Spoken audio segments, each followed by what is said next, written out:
Hello friends, आज की video में मैं आप लोगों के साथ शेयर करने वाली हूँ ब्लाउज का बैक डिजाइन। तो फ्रेंड्स, यहाँ पर आप देख सकते हैं मैंने नेक एकदम सिंपल रखा है, लेकिन मुझे ब्लाउज को डिजाइनर बनाना था। तो इसके लिए मैंने ब्लाउज के साथ में जो बॉर्डर आई थी उसका यूज किया है।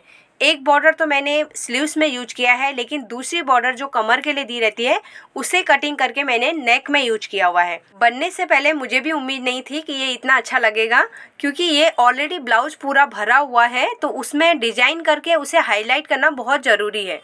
मेरे पास केवल एक बॉर्डर थी, तो मैंने पूरे बैक के डिजाइन में उसे एडजस्ट किस तरीके से किया है, इसको देखने के लिए आप वीडियो के एंड तक जरूर बने रहें। वीडियो पसंद आए तो लाइक ज़रूर कीजिएगा और चैनल में नए हैं तो सब्सक्राइब भी कर दीजिएगा। सबसे पहले हम बैक पार्ट की कटिंग करेंगे। मेजरमेंट आप स्क्रीन पर देख सकते हैं। मैंने अस्तर को प्रेस करके डबल फोल्ड कर लिया है। सबसे पहले लेंथ की मार्किंग करेंगे। 14 इंच की लेंथ है, तो उसमें हम 1 इंच ऐड करके 15 में मार्किंग कर लेंगे। आर्मोल डाउन करेंगे हम 6.25 इंच में, तो इस लाइन को भी हम स्ट्रेट कर देंगे। एक बार हम मेन मेजरमेंट लिख लेते हैं। 29 इंच की वेस्ट राउंड है, 30.5 अपर बस और 34 इंच फुल बस का मेजरमेंट है। अब यहाँ पर पहले हम कमर की मार्किंग कर लेते हैं। 29 इंच की कमर है, तो उसका हमें 1/4 निकालना है, तो 7.25 इंच में हम मार्किंग करेंगे। उसके बाद 1 इंच टक्स के ले लेंगे और 1.5 इंच का हमारा एक्स्ट्रा मार्जिन हो जाएगा। अपर बस की मार्किंग करेंगे। 33.5 अपर बस है, तो उसका हमें 1/4 निकालना है। 33.5 का 1/4 होता है 8.5 में से 1 पॉइंट कम, तो यहाँ पर हम मार्क कर लेंगे। 1/2 इंच लूजिंग के लिए मार्क करेंगे और 1.5 इंच का एक्स्ट्रा मार्जिन। चेस्ट के पॉइंट को हम कमर के पॉइंट से मिला देंगे, फिर साइड वाले मार्किंग को भी हम मिला देंगे। अब हम शोल्डर की मार्किंग करेंगे। यहाँ पर हमें डीप नेक करना है। 14.5 का शोल्डर है, तो पहले हम 7.25 इंच में मार्किंग कर लेते हैं। उसके बाद हम माइनस करेंगे हमारे डीप के हिसाब से। सबसे पहले नीचे हमारी बैक की पट्टी कितनी रेडी आनी है उसके लिए मार्किंग करूँगी। 3.5 इंच की हमें नीचे की पट्टी रेडी रखनी है, तो मैंने नीचे से लेंथ का मार्किंग कर लिया है और उसका विड्थ ले लूँगी मैं 3.5 इंच का। अब हम नेक के लिए शोल्डर की मार्किंग करेंगे। इसके लिए हमें शोल्डर से 2.5 इंच कम करना है। 11 इंच का डीप नेक है, तो इसके लिए हमने यहाँ से 2.5 माइनस किया है। अब रेडी शोल्डर हो गया मार्जिन के साथ 4.25 इंच। नीचे हम ऐड कर लेंगे 1/2 इंच और 4.25 ऊपर है, तो उसमें नीचे हम 1/2 इंच और ऐड करेंगे, तो उसमें 5.25 में नीचे मार्किंग कर लेंगे।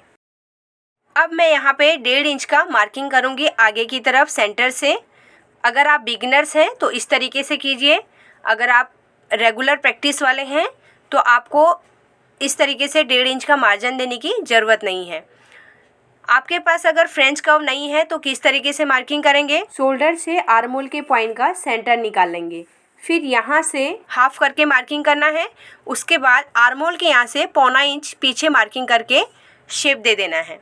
अब ये फ्रेंच कर्व से देखिए आप एग्जैक्ट सेम चीज़ आ रहा है, अगर हाथ से करेंगे या फ्रेंच कर्व से करेंगे। शोल्डर स्लोप कर लेंगे हम 1/2 इंच, तो यहाँ पर मैंने ये मार्क कंप्लीट कर लिया है। अब हम शोल्डर का मार्जिन छोड़ने के बाद आर्मोल का मेजरमेंट चेक कर लेंगे। जितना हमारा स्टिचिंग में जाता है उतना हमें छोड़ देना है और साइड का भी मार्जिन छोड़ना है। उसके बाद मेजर टेप से इस तरीके से चेक करना है। तो ये हमारा यहाँ पे 8.5 इंच परफेक्ट रेडी आ गया है।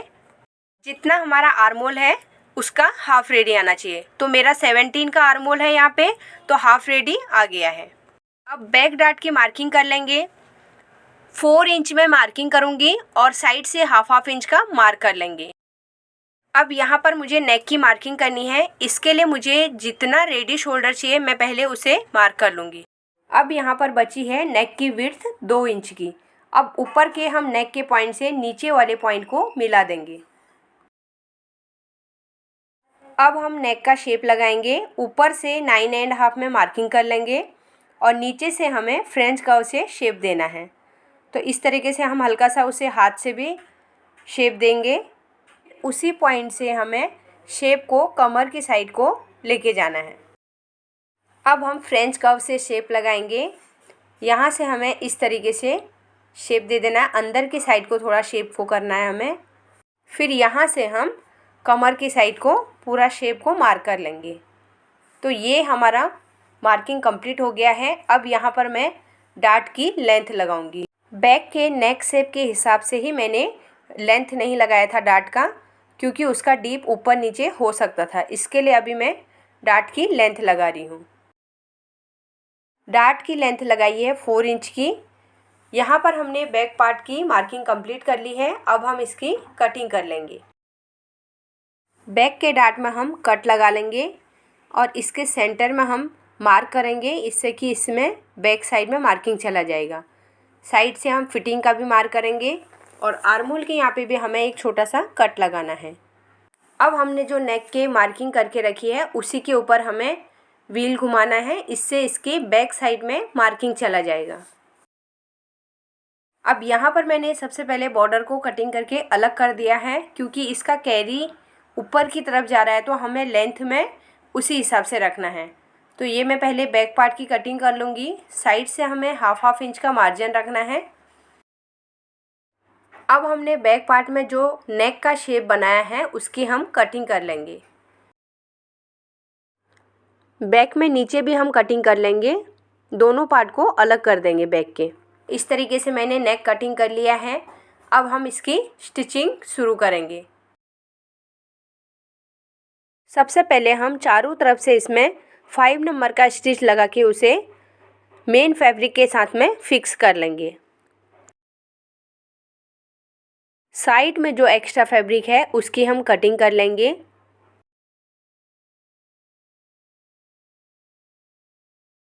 इसी तरीके से मैं बैक का दूसरा पार्ट भी रेडी कर लूँगी। तो यहाँ पर मैंने रेडी कर लिया है। नेक के शेप के हिसाब से मैंने कैनवास कटिंग कर लिया है।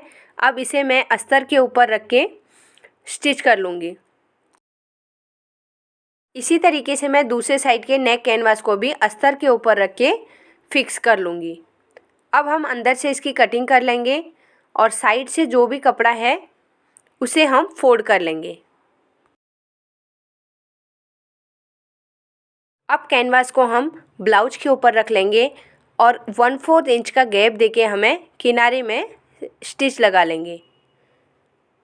इस तरीके से हमें लगाना है कि हमारा शेप चेंज नहीं होना चाहिए। कैनवास के किनारे में हम छोटे छोटे कट्स लगा लेंगे। अब हम बाहर की साइड कैनवास को पलट लेंगे और उसके किनारे में फिर से हम सिलाई लगाएंगे। इससे नेक के शेप का फिनिशिंग बहुत अच्छे से आता है। अब कैनवास को हम अंदर की साइड पलट लेंगे और यहाँ पर मैंने अच्छे से प्रेस करके रख लिया है। सेम तरीके से मैं दूसरे नेक को भी रेडी कर लूँगी। दूसरा पार्ट भी मैंने रेडी कर लिया है। तो दोनों पार्ट यहाँ पर आप देख सकते हैं, नेक का शेप एकदम परफेक्ट तरीके से आया हुआ है। अब ये बॉर्डर मेरे पास स्लीव्स की बची हुई है, इसे भी हम यूज करेंगे डिजाइन में। ये वाली बॉर्डर कमर की है तो इसे भी मैं कटिंग करके अलग अलग कर लेती हूँ। किनारे की साइड से हमें कपड़ा अंदर की साइड फोल्ड करके उसे अच्छे से प्रेस करके बॉर्डर रेडी कर लेना है। तो यहाँ पर मैंने तीनों बॉर्डर रेडी कर लिया है। अब हम नेक के नीचे वाली साइड से शुरू करेंगे। तो यहाँ पर हमारे पास जो स्लीव्स का छोटा वाला बॉर्डर था उसे अटैच करेंगे। जहाँ पर नेक का पॉइंट था वहाँ से हमें बैक आना है और बॉर्डर के दूसरे किनारे में सिलाई लगा के बाहर की तरफ निकाल देना है। इसी तरीके से मैं बैक पार्ट के दूसरे वाले पार्ट में भी बॉर्डर को अटैच कर लूँगी। अब मेरे पास जो चौड़ी वाली बॉर्डर है उसे मैं शोल्डर से लगाना स्टार्ट करूँगी। नेक की साइड में हमें पाइपिंग के बराबर थोड़ा कपड़ा छोड़ देना है, इससे नेक का गेटअप अलग से आ जाता है। और यहाँ पर हमने जो शेप दिया था उसी शेप से हमें बॉर्डर को घुमाना है। अब हम बॉर्डर के दूसरे किनारे में सिलाई लगाना स्टार्ट करेंगे। यहाँ पर बॉर्डर को हमें बिल्कुल भी खींचना नहीं है, आराम से हमें लगाना है, इसके लिए रिंकल नहीं आएगा। ब्लाउज पूरे गोल्डन वर्क से भरा हुआ है, इसके लिए हमें ये हाईलाइट करना पड़ेगा क्योंकि बॉर्डर एकदम से उठ के नहीं आ रहा है। जो नेक की साइड है वहाँ पर हमें लेस नहीं लगानी है, दूसरे वाले साइड में लगाना है। इसी तरीके से मैं दूसरे पार्ट में भी लगा लूँगी। ये लेस का कलर कॉपर कलर टाइप में ही है, लेकिन दिखने में थोड़ा सा गोल्डन दिख रहा है, लाइट कलर दिख रहा है। कैमरे की वजह से उसका कलर चेंज हो रहा है, लेकिन ब्लाउज में परफेक्ट मैचिंग है। तो सेम तरीके से हम जो हमने नीचे बॉर्डर लगाई थी उसमें भी हम नीचे वाली साइड में पतली वाली लेस को अटैच कर लेंगे। ये वाली बॉर्डर हमने नीचे वाली साइड से कट करके अलग किया था। अब हम इसे कमर में पलट लेंगे। तो उल्टे साइड से हमें रखना है और इसे सीधे साइड की तरफ को पलट देना है। पहले हम अस्तर के ऊपर सिलाई लगा लेंगे। इससे हमारा अस्तर बाहर की तरफ सरकेगा नहीं और बॉर्डर के किनारे में सिलाई लगाएंगे। अब जो 1/2 इंच का मार्जिन है उसे हम अंदर की साइड को फोल्ड करके किनारे में सिलाई लगा लेंगे। अब मैं बैक में पट्टी को अटैच कर लूँगी। इसमें मुझे डिजाइन बनाना है। सेम तरीके से मैं बैक के दूसरे पार्ट में भी अस्तर को अटैच कर लूँगी।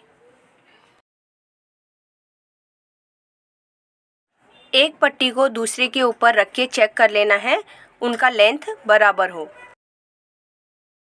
अब हमें बैक में डिजाइन करना है।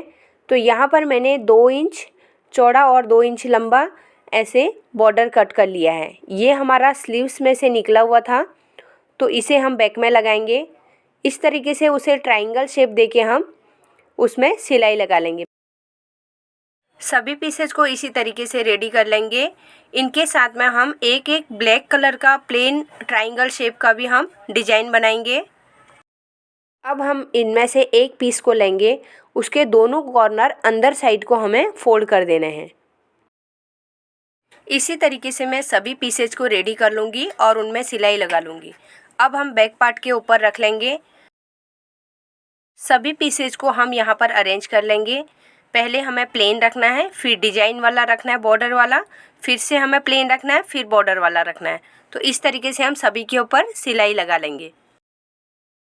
अब हमें इसके ऊपर दूसरे पार्ट को रख लेना है और 1 इंच का गैप देके या जहाँ पर हमने पहले सिलाई लगाई है उसी के ऊपर हमें सिलाई लगानी है। तो हमारे ट्रायंगल के पॉइंट दबने नहीं चाहिए, वो बाहर की तरफ निकलने चाहिए। तो यहाँ पर आप देख सकते हैं ये मैंने 1 साइड डिजाइन किया हुआ है। तो आई होप ये वीडियो आप लोगों को पसंद जरूर आया होगा। अगर अच्छा लगा तो प्लीज़ लाइक कीजिए, चैनल में नए हैं तो सब्सक्राइब भी कर दीजिएगा। मिलते हैं एक नई वीडियो के साथ में। Thanks for watching, bye bye.